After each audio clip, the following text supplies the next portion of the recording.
اگر آپ کی زندگی میں دکھ ختم نہیں ہو رہے تو یہ ویڈیو آپ کے لیے ہے۔ ایک صحابی رسول صلی اللہ علیہ وآلہ وسلم روتے ہوئے مولا علی علیہ السلام کے پاس آئے۔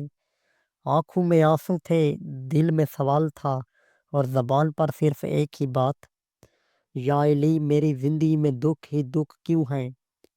کیا یہ اللہ کی ناراضی ہے؟ مولا علی علیہ السلام نے کوئی فوری جواب نہیں دیا، چند لمحے خاموش رہے۔ وہ خاموشی خود ایک جواب تھی۔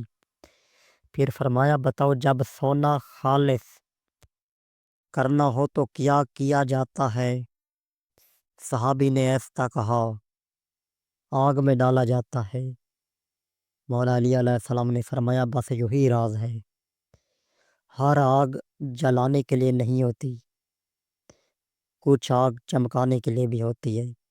یہ سن کر صحابی چونک گئے، دل میں تجسس بڑھ گیا۔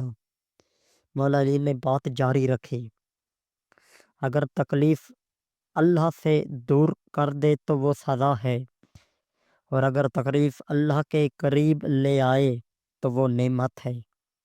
یہ جملہ سن کر صحابی کے آنسو تھم گئے، دل میں ایک عجیب سا سکون اتر گیا، مگر سوال ابھی زندہ تھا۔ مولا علی علیہ السلام نے فرمایا، اللہ ہر بندے کو آزمائش نہیں دیتا، آزمائش صرف اس سے ملتی ہے جسے اللہ مضبوط بنانا چاہتا ہے۔ پھر آہستہ سے کہا، کمزور دل سکون مانگتے ہیں، مضبوط دل صبر۔ صحابی نے پوچھا، تو کیا میرا درد بھی کس مقصد کے لیے ہے؟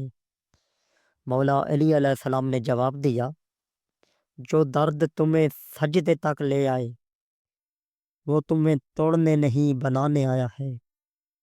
کمرے میں خاموشی چھا گئی، وہ خاموشی اب بھاری نہیں تھی، شفاف تھی۔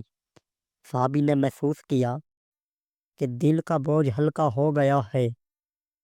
آخر میں مولا علی علیہ السلام نے فرمایا، اللہ اپنے خاص بندوں کو ہجوم میں نہیں پہچانتا، وہ انہیں تنہائی میں آزماتا ہے۔ وہ صحابی خاموشی سے اٹھا، بار وہی دنیا تھی مگر نظر بدل چکی تھی۔